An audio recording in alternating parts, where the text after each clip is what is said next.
안녕하세요, 성도 여러분. 화요일 저녁인데 교회 가고 싶으신 분들 계시죠? 오늘 저는 이 병점교회에서 이 병점교회 성도님들과 또 말씀을 사랑하는 성도님들을 위해서 이 말씀을 녹화하고 있습니다. 오늘 말씀은 요한복음 11장인데요. 이 말씀을 드리기 전에 먼저 성도님들 이 기간 동안 어떻게 지내고 계십니까?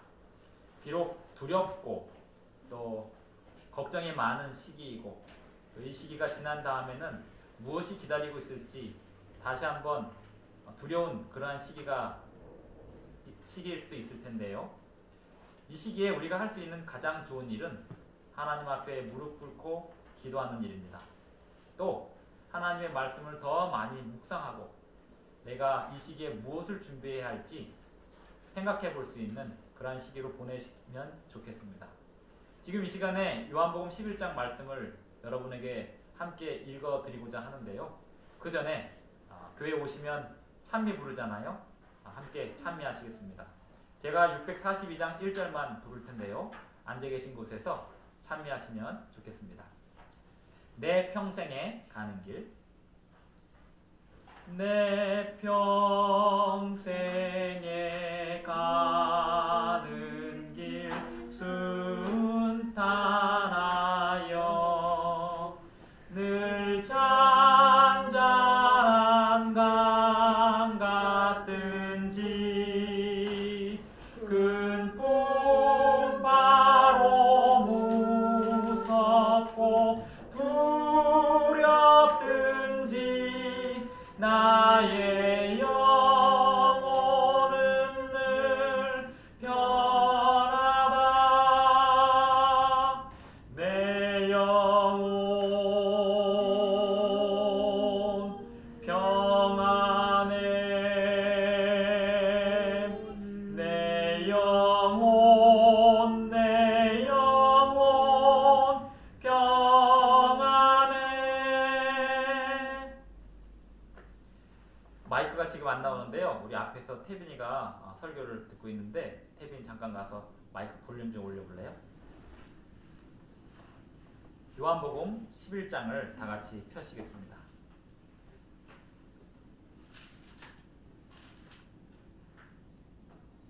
요한복음 11장입니다. 혹시 펴셨나요? 마이크 소리가 안 나서 제가 한번 들어가서 확인해 보겠습니다.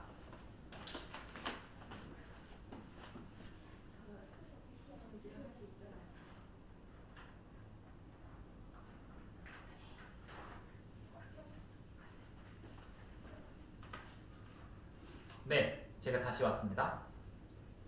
요한복음 11장 35절입니다. 요한복음 11장 35절. 예수께서 눈물을 흘리시더라. 영어로는 Jesus wept라고 되어 있습니다. 영어에서는 이 성경절이 가장 짧은 성경절이라고 합니다. 예수님께서 이날 어디에서 왜 눈물을 흘리셨을까요? 요한복음 11장을 오늘 이 시간에 함께 읽어보면서 예수님의 눈물의 의미는 무엇이었을지 생각해 보겠습니다. 요한복음 11장 1절을 봅니다. 어떤 병든 자가 있으니 이는 마리아와 그 형제 마르다의 촌 베다니에 사는 나사로라. 이 마리아는 향유를 주께 붓고 머리털로 주의 발을 씻기던 자요, 병든 나사로는 그의 오라비더라. 이에 그 누이들이 예수께 사람을 보내어 가로되 주여 보시옵소서, 사랑하시는 자가 병들었나이다.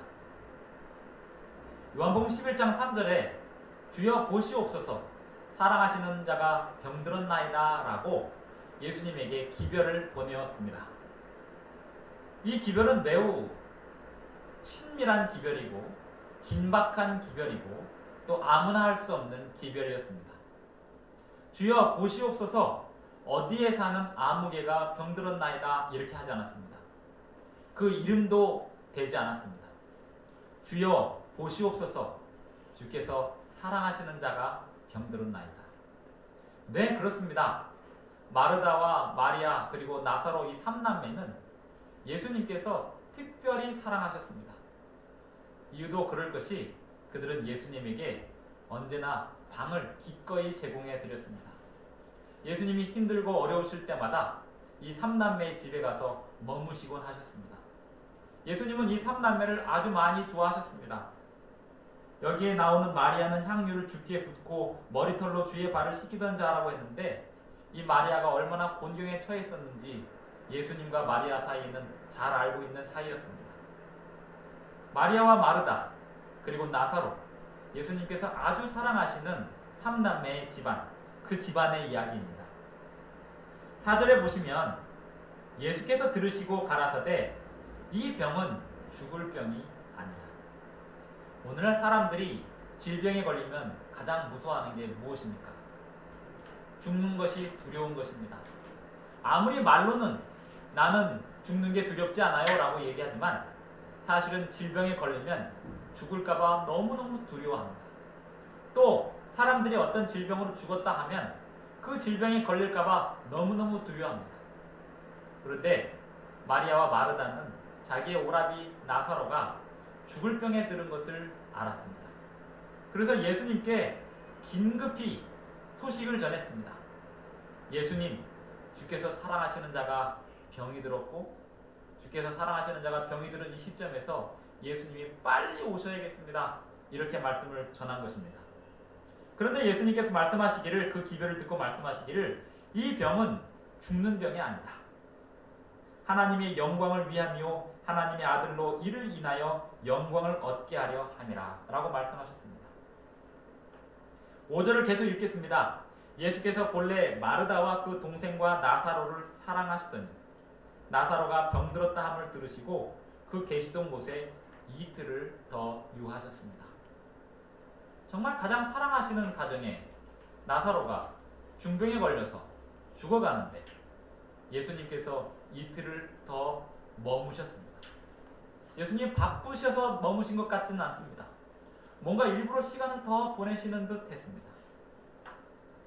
6절 나사로가 병들었다 함을 들으시고 그 계시던 곳에 이틀을 더 유하시고 그 후에 제자들에게 이르시되 유대로 다시 가자 하시니 제자들이 말하되 랍비여 방금도 유대인들이 돌로 치려 하였는데 또 그리로 가시려 하나이까?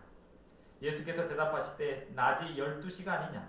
사람이 낮에 다니면 이 세상의 빛을 보므로 실족하지 아니하고 밤에 다니면 빛이 그 사람 안에 없는 거로 실족하느니라. 예수님께서 빛 가운데 다니면 실족하지 않는다라고 말씀하셨습니다. 그리고 11절에 말씀하시기를 이 말씀을 하신 후에 또 가라사대 우리 친구 나사로가 잠들었도다. 예수님은 그곳에 더 머무시면서 친구 나사로가 잠들 때까지 기다리셨습니다. 왜 그러셨을까요? 예수님은 왜 가장 사랑하시는 그 나사로가 잠들 때까지 그냥 기다리셨을까요? 예수님은 사랑하는 사람들을 함부로 대하는 사람이었을까요? 그렇지 않습니다. 예수님도 역시 본인이 가장 사랑하시는 제자를 위해서 최고의 선물을 준비하고 계셨습니다. 그 최고의 선물은 이제 조금 있으면 알게 됩니다. 12절 제자들이 가로되 주여 잠들었으면 차라리 낫겠습니다. 예수님께서 말씀하시기를 그의 죽음을 가리켜 말씀하신 것이나 저희는 잠들어 쉬는 것을 가리켜 말씀하신 줄 생각하는지라. 제자들은 차라리 잠자는 거면 좋겠습니다 라고 말씀하고 있습니다. 하지만 예수님은 그 나사로가 죽은 걸 알았습니다. 이에 예수께서 밝히 이르시되 나사로가 죽었느니라. 내가 거기 있지 아니한 것을 너희를 인하여 기뻐하노니 이는 너희로 믿게 하려 함이라. 그러나 그에게로 가자.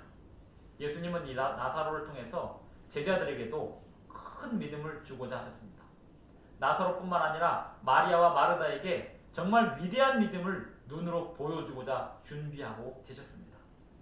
때로 사람들은 자신의 뜻대로 이루어지지 않을 때 예수님을 원망합니다. 또 자기가 예상하지 않았던 일들이 그냥 막 벌어지고 있을 때 예수님께서 빨리 개입하셔야 되는데 그냥 기다리는 것처럼 보일 때 도대체 예수님은 어디서 무엇을 하시는 거냐고 항변하기도 합니다. 예수님께서 이제 유다로 가시기를 말씀하시고 있습니다. 15절 내가 거기 있지 아니한 것을 너희를 위하여 기뻐하노니 이는 너희로 믿게 하려 함이라. 그러나 그에게로 가자 하신대 디드모라 하는 도마가 다른 제자들에게 말하되 우리도 주와 함께 죽으러 가자. 이렇게 말씀하고 있습니다. 도마는 용기가 있는 것처럼 보이고 있습니다. 하지만 이 도마가 얼마나 믿음이 없는 제자였는지는 예수님이 부활하신 다음에 도마의 의심이 아주 유명한 사건이 되었습니다. 지금 이 제자들의 마음 상태는 아주 혼란스러웠습니다. 예수님이 도대체 무슨 행동을 하시는 걸까? 빨리 가야 될 땐 안 가고 지금은 가면 위험한데 가고 나사로가 긴급하게 죽어가는 상황에서 나사로를 빨리 살리셔야 하는 그 타이밍에는 움직이지 않으시더니 지금은 이미 죽었을 것 같은 그 시간에는 가시고 이 가운데 도마라는 제자가 그래 우리도 예수님하고 죽으러 가자. 왜냐하면 유대에는 예수님을 죽이고 싶어하는 사람들이 많았기 때문에 그곳으로 들어가는 것은 위험한 곳으로 가는 거였습니다.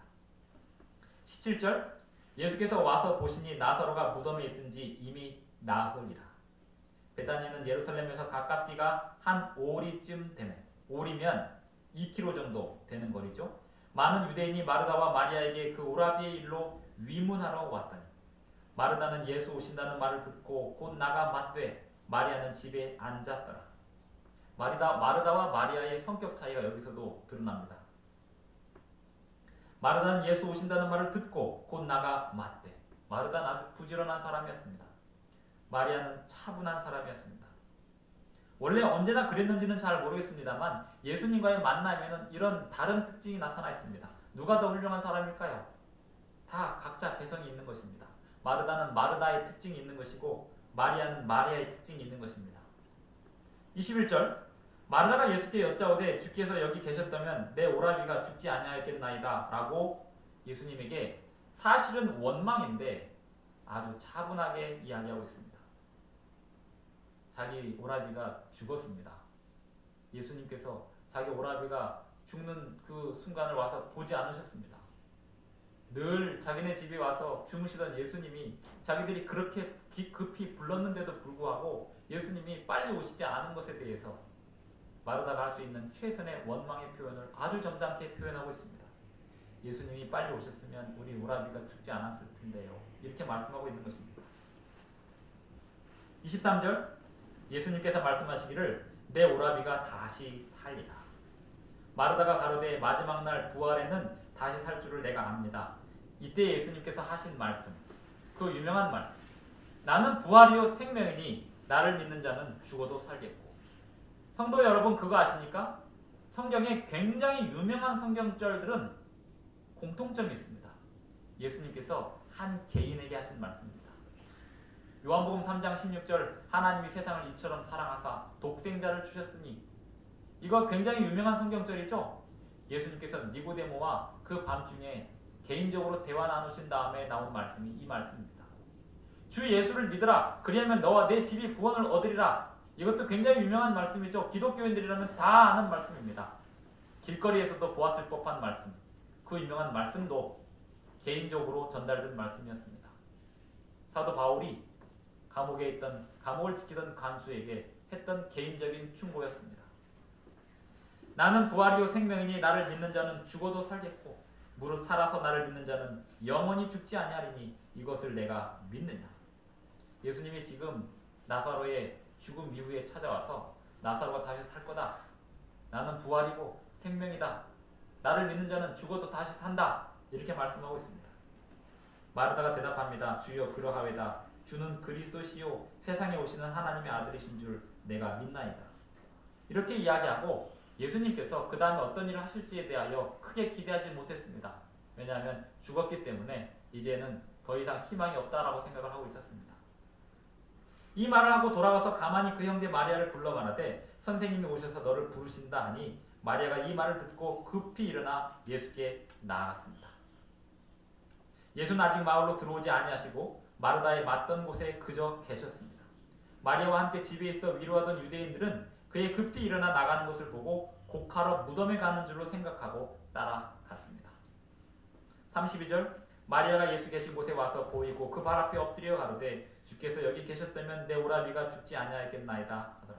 예수께서 그의 우는 것과 또 함께 온 유대인들의 우는 것을 보시고 심령에 통분히 여기시고 민망히 여기셨습니다. 자, 그 다음에 주신 말씀, 그 다음에 우리가 읽을 수 있는 이 말씀이 뭐냐면 가라사대 그를 어디 두었느냐 가로되 주여 와서 보옵소서 하니 예수께서 눈물을 흘리시더라. Jesus wept. 예수님이 눈물을 흘리셨다. 예수님이 왜 우셨을까요? 왜 예수님이 이 시간에 우셨을까요? 나사로가 죽은 게 슬퍼서요? 예수님이 이 자리에 오신 목적이 있었습니다. 그 죽은 나사로를 살리시기 위함이었습니다. 놀라운 기적을 보여주시기 위하여 오셨습니다. 제자들도 나사로도 마르다도 마리아도 이 일로 인하여 엄청난 기적을 보게 될 것이었습니다. 그런데 예수님께서 우셨습니다. 왜 우셨을까요? 여기 보면 예수님께서 민망히 여기셨다고 했습니다. 36절 이에 유대인들이 말하되 보라 그를 어떻게 사랑하였는가 하며 그중 어떤 이는 말하되 소경의 눈을 뜨게 한 이 사람이 그 사람은 죽지 않게 할 수 없었더냐라고 빈정되었습니다. 예수께서 다시 속으로 통분히 여기시며 무덤에 가셨습니다. 예수님께서 우신 이유는 죽은 나사로에 대한 애도가 아니었습니다. 예수님께서 우신 이유는 믿음 없는 백성들에 대한 애도였습니다. 오늘날에도 어쩌면 예수님께서 울고 계실 것입니다. 어떤 사람들이 두려워서 우는 것하고는 다른 울음입니다. 예수님께서 왜 울고 계실지 한번 생각해 보십시오. 예수님은 나는 부활이요 생명이니 나를 믿는 자는 죽어도 살겠고라고 오늘 이 시간에도 말씀하고 있습니다. 하지만 여전히 울고 계십니다. 예수님께서 나사로의 무덤 앞에서 우신 이유, 그것은 죽은 나사로가 살아난 다음에 더 완악해질 백성들 때문이었습니다. 예수님을 믿지 않기로 작정하고 결심한 백성들, 그들의 완고함 때문이었습니다. 죽은 나사로가 살아났을 때 많은 사람들이 이제는 나사로까지 죽이려고 덤볐습니다. 그것을 아신 예수님께서 나사로의 무덤 앞에서 우신 것입니다. 오늘날 이러한 어려운 상황이 지나가고 나면 모든 것이 다 잘 되기를 바랍니다. 하지만 걱정스러운 것은 사람들의 완악함 그리고 믿음 없음, 그것이 또 더 단단해지는 모습도 어쩌면 걱정스러운 모습이기도 합니다. 오늘 우리는 예수님이 눈물을 흘려야 하는 대상입니까? 아니면 예수님이 기대해 볼 만한 대상입니까? 39절 38절 이에 예수께서 다시 속으로 통분히 여기시며 무덤에 가시니 무덤이 굴이라 돌로 막았거늘 예수께서 가라사대 돌을 옮겨 놓으라 라고 말씀하셨습니다.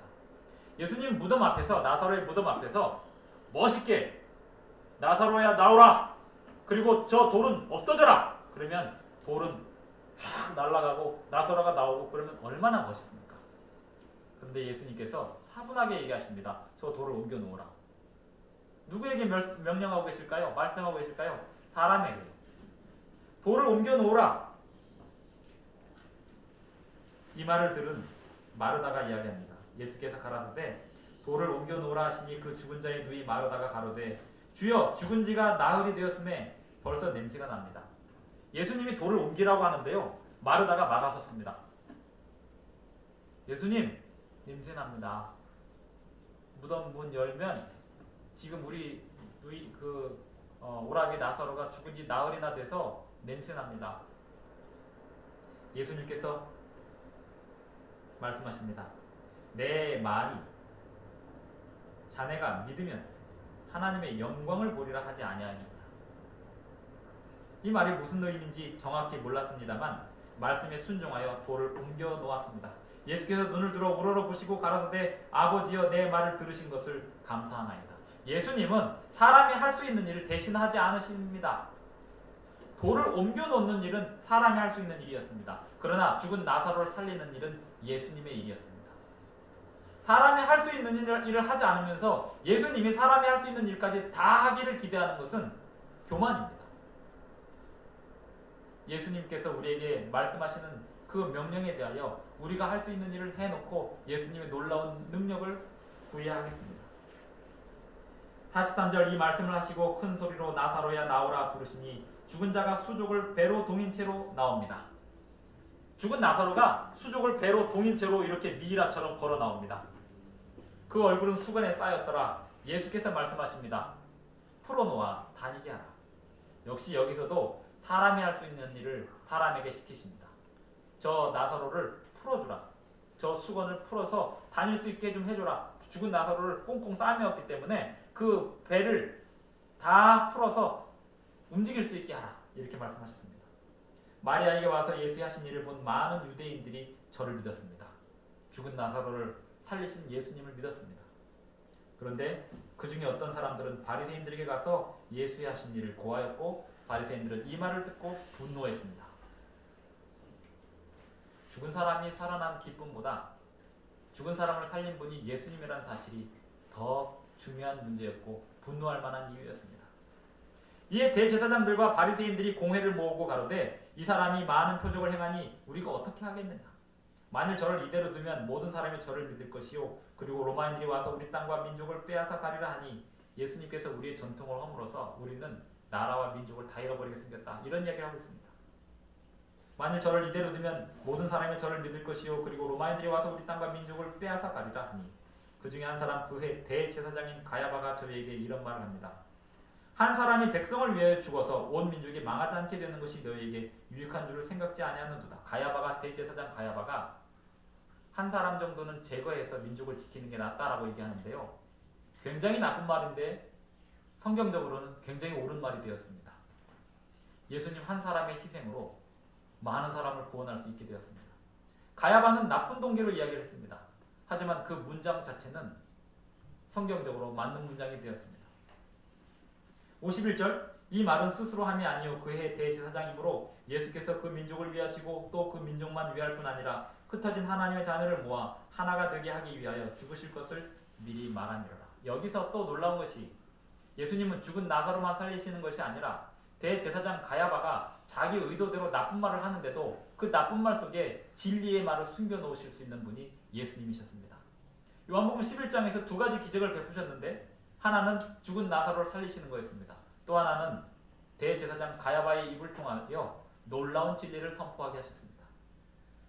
하나님을 미워하는 사람들, 하나님 백성들을 괴롭히는 사람들을 통해서도 하나님은 당신의 일을 하실 수 있습니다. 53절 보면 이날부터 저희가 예수를 죽이려고 모의하니라. 더 나아가 나사로까지 죽이려고 모의를 하였습니다. 54절 그러므로 예수께서 다시 유대인 가운데 드러나게 다니지 아니하시고 여기를 떠나 빈들 가까운 곳인 에브라임이라는 동네에 가서 제자들과 함께 거기에 유하시니라. 유대인의 유월절이 가까움에 많은 사람이 자기를 성결케 하기 위하여 유월절 전에 시골서 예루살렘으로 올라갔더니 저희가 예수를 찾으며 성전에 서서 서로 말하되 나의 생각에는 어떠하니 너희 생각에는 어떠하니 저가 명절에 오지 아니하겠느냐 하니 이는 대제사장들과 바리새인들이 누구든지 예수 있는 곳을 알거든 고하여 잡게 하라 명령하였습니다. 요한복음 11장은 이렇게 마칩니다. 죽은 나사로가 살아났습니다. 예수님은 더 죽어야 하는 분이 되고 말았습니다. 예수님께서 우셨던 이유 그것은 백성들의 완악한 상태였습니다. 오늘 이 시점에도 우리가 예수님 뭐 하시는지 궁금할 수 있습니다. 어쩌면 예수님은 지금도 울고 계실 수 있습니다. 예수님이 이 상황을 회복시키는 것은 예수님에게는 아무것도 아닙니다. 하지만 너무너무 어려운 것은 사람들의 완악한 마음입니다. 우리가 하나님 앞에 온전히 마음을 드리고 하나님께서 우리에게 하라고 하시는 일을 하고 그래야 하나님께서 우리를 위하여 기적을 베푸실 수 있습니다. 여기서 또 한 가지 놓치지 말아야 할 한 가지 교훈이 또 있습니다. 예수님께서 가장 사랑하시는 나사로의 가정을 위해서 기적을 베푸시면서 어떤 교훈을 주셨냐면 기다리라 라는 교훈을 주셨습니다. 나사로가 죽을 때까지 기다렸습니다. 그리고 죽은 지 나흘이 될 때까지 기다렸습니다. 그리고 예수님을 만났습니다. 예수님을 붙들고 막 원망하고 어떻게 나한테 이럴 수 있냐고 따지지 않았습니다. 예수님이 여기 계셨으면 좋았을 텐데요. 그리고 예수님께서 돌을 옮겨 놓으라고 할 때 마르다가 예수님에게 약간 원망의 빛을 더 내비쳤습니다. 예수님, 죽은 지 냄새가 납니다. 아니다. 내 말을 들으면 네가 내 영광을 볼 것이다 라고 했을 때 마르다는 그 말씀에 의미를 모르지만 순종하였습니다. 오늘 우리는 이 세상의 모든 의미들을 다 알려고 해봐야 알 수도 없습니다. 어떤 사람이 이 상황에 대해서 정확하게 말할 수 있을까요? 이것은 영적으로 이런 뜻입니다. 이게 확실합니다 라고 말하는 사람은 저는 그게 정말 그렇게 말할 수 있는지, 감히 그렇게 말할 수 있는지 잘 모르겠습니다. 우리가 지금 경험하는 이 현상에 대해서 이것이 영적으로 어떤 의미인지 정확히 말할 수 있는 사람이 있을까요? 우리는 그것을 정확히 알기보다 오늘 우리에게 주시는 예수님의 명령에 순종하는 것이 더 중요하겠습니다. 예수님의 명령이 기다리라고 하면 기다리고 움직이라고 하면 움직일 수 있는 그러한 순종의 마음이 될 때 예수님은 우리를 위해서 그 어떤 놀라운 기적도 행하실 수 있습니다. 예수님이 오늘도 울고 계시다면 이제는 우리는 예수님의 눈물을 닦아드려야 하겠습니다. 그리고 예수님께서 우리 마음에 들어오시도록 우리가 하나님 앞에, 예수님 앞에 기도해야 하겠습니다. 말씀 마치겠습니다.